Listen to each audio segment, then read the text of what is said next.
citer également Rabbi Azara Cohen, également Mimi David Ben Elbaz, et Lisa, et Avraham Ben Esser Akrish notamment. Et faut Shlema pour tous ceux qui sont malades, et Shem Tanahem, et faut Shlema qui puissent retrouver.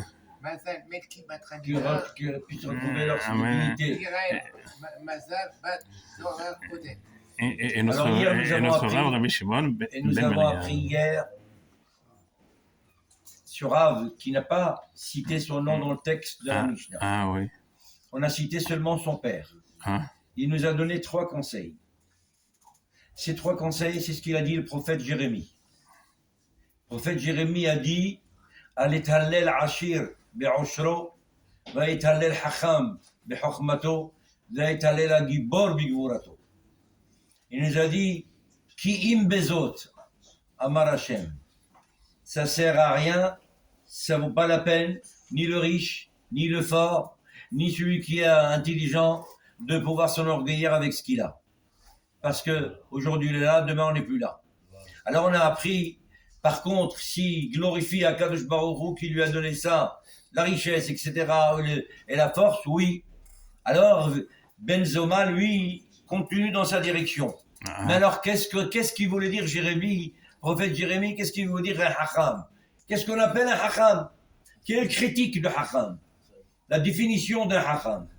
Alors il nous dit Ben Zoma, le Hacham, c'est celui qui est prêt à apprendre de tout le monde. Même de quelqu'un de plus petit que lui.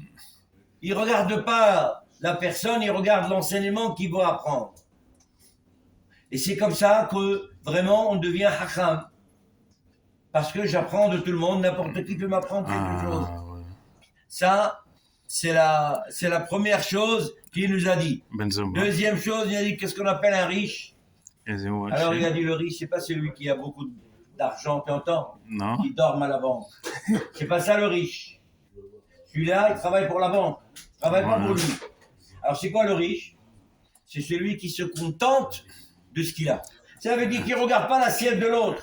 Il ne regarde pas les samer comme on dit en hébreu. N'est-ce pas? Ça, c'est le vrai riche. Quand il faut dépenser pour une mitzvah, il ne faut pas regarder, il faut dépenser. Et puis, Gibor. Qu'est-ce qu'on appelle un homme fort? Est-ce que celui qui va dans les salles du gym? Est-ce que celui qui fait des choses? Non. Non. C'est pas celui-là. C'est partout. C'est pas celui-là qui s'appelle Gibor. Hein? Qui c'est alors le Gibor? C'est celui qui arrive à maîtriser ses envies qui sont contre Akadosh Baruch Hu, ou même pour améliorer sa situation sur le plan du judaïsme. Eh bien, il se prive parce qu'il ne peut pas passer par là. S'il passe par cette rue, il risque d'avoir des tentations, ou il risque d'avoir... Non, il fait des efforts pour y arriver. Ça, ce sont les 3 conseils qu'il nous a donné Ben Zoma, qui correspondent avec le prophète Jérémie.